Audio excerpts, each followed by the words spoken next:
இது வந்து அக்குபஞ்சர் உருவக பொம்மை. இந்த உடல் வந்து பஞ்சபூதத்தினால் ஆனது. நம்ம எலும்பு, தோல், ரத்தம், கொழுப்பு இப்படி எல்லாமே இருக்குது. இது எல்லாத்துக்கும் பேஸ் எது அப்படின்னு பார்த்தோம்னா பஞ்சபூதங்கள் தான்.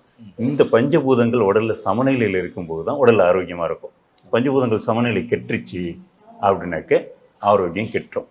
அப்போ பஞ்சபூதங்கள் எது சீர்கெட்டு இருக்குதோ அதை சரி செய்யக்கூடிய புள்ளி உடல்ல எங்க அமைஞ்சிருக்குது அப்படிங்கிறது ஒரு அக்குபஞ்சர் சிகிச்சையாளருக்கு தெரியும். அந்த புள்ளிகளுக்கு தூண்டுதல் கொடுக்கும்போது உடல்ல ஏற்கனவே தேங்கி இருக்கக்கூடிய கழிவுகள் வெளியேற ஆரம்பிக்கும், உள்ளுறுப்புகள் பலமடையும். அப்போ ஒரு நிரந்தர தீர்வு கிடைக்கும். இது இன்ஸ்டன்டான ரெமெடி அப்படிங்கிறது இல்லை. இன்ஸ்டன்டாகவும் ரிலீஃப் கிடைக்கும். ஆனால் ரெமெடிங்கிறது கம்ப்ளீட் ரெமெடியாக இருக்கும். அதுதான் இதில் டிஃப்ரெண்ட். இப்போ இதில் எனக்கு வந்து இந்த எல்லோ ப்ளூ ரெட்டுன்னு இருக்கிறது கூட அந்த பஞ்சபூதங்களை இண்டிகேட் பண்ணுறாங்க. இந்த ப்ளூ வந்து நீர் இல்லை காற்று. ஆமாம். இப்போ ரெட்டுங்கிறது வந்து ஃபயர் இண்டிகேட் பண்ணுது, எல்லோங்கிறது எர்த் இண்டிகேட் பண்ணுது, ப்ளூங்கிறது ப்ளூ வாட்டர் இண்டிகேட் பண்ணுது. ஓகே. இப்படி ஒவ்வொரு கலரும் ஒவ்வொரு சேனலை இண்டிகேட் பண்ணுது. மொத்தம் உடல்ல வந்து 14 சேனல்ஸ் இருக்கு. 14 சேனல்ஸ்ல மொத்தமா 360 புள்ளிகள் இருக்குது. இதுல நம்ம ட்ரீட்மெண்ட்டுக்காக பயன்படுத்தக்கூடிய புள்ளிகள் வெறும் 65 புள்ளிகள் தான் பயன்படுத்துவோம். அந்த புள்ளிகள் எல்லாமே முழங்கைக்கு கீழையும் முழங்காலுக்கு கீழையும் தான் இருக்கு. அப்போ நம்ம ட்ரீட்மெண்ட்டுக்காக பயன்படுத்தக்கூடிய இந்த பகுதிகள் மட்டும்தான், முழங்கைக்கு கீழையும் முழங்காலுக்கு கீழே மட்டும்தான். அப்போ இதுக்கு மேலெல்லாம் ஏன் இவ்வளவு புள்ளிகள் இருக்கு அப்படின்னாக்க, நம்ம கொடுத்த ட்ரீட்மெண்ட்டோட எனர்ஜி இருக்கு இல்லையா, இந்த எனர்ஜி டிரான்ஸ்மிட் ஆகும். இப்போ ஒரு டிரான்ஸ்ஃபார்மர் இருக்குது, வந்து எலக்ட்ரிசிட்டியை டிரான்ஸ்ஃபார்ம் பண்ணணும் இல்லையா, அப்போ அங்கங்க டிரான்ஸ்ஃபார்மர்ஸ் இருக்கும் எனர்ஜியை டிரான்ஸ்மிட் பண்றதுக்காக. அதே மாதிரி இங்க என்ன இருக்குன்னாக்க அங்கே புள்ளிகள் அமைஞ்சிருக்கும். இது எனர்ஜியை பாஸ் பண்ணி கொண்டு போகிறதுக்கான டிரான்ஸ்மிட்டிங் பாயிண்ட்ஸ். இது ஸ்மால் பாயிண்ட்ஸ்ன்னு சொல்லுவோம்.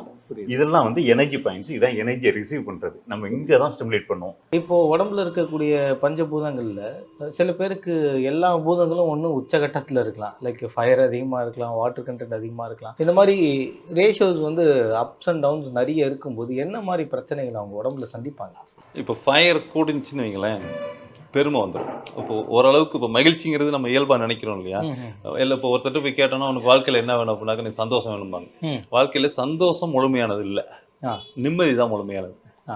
அப்போ நிம்மதின்னு போயிட்டீங்கன்னாக்க எந்த மூலகத்துக்குள்ளேயும் வராது. ஆனால் மகிழ்ச்சின்னு போயிட்டீங்கன்னா அது வந்து நெருப்பு மூலகத்துக்குள்ளே வருது.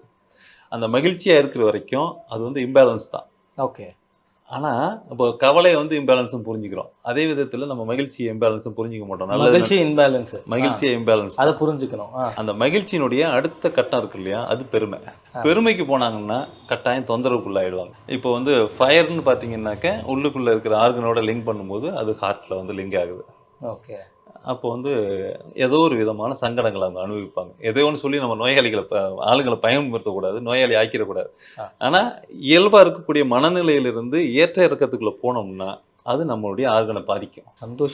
அதிக சந்தோஷமும் பிரச்சனை. சந்தோஷம், அதாவது ஒருத்தருக்கு டாக்டர் வந்து பைபாஸ் பண்ணி விட்டோ இல்லை 5 கிராமோ ஏதோ ஒன்று பண்ணிவிட்டு நீங்கள் கூடுதலாக சந்தோஷப்படக்கூடாது, அதிர்ச்சியான செய்தியை கேட்கக்கூடாது, இன்ப துன்பங்களில் பெருசாக கேட்டுக்க கூடாதுங்கிறாரு. ஆமாம். அப்படி கேட்டால் அது இந்த ஆர்கனை பாதிக்கும்.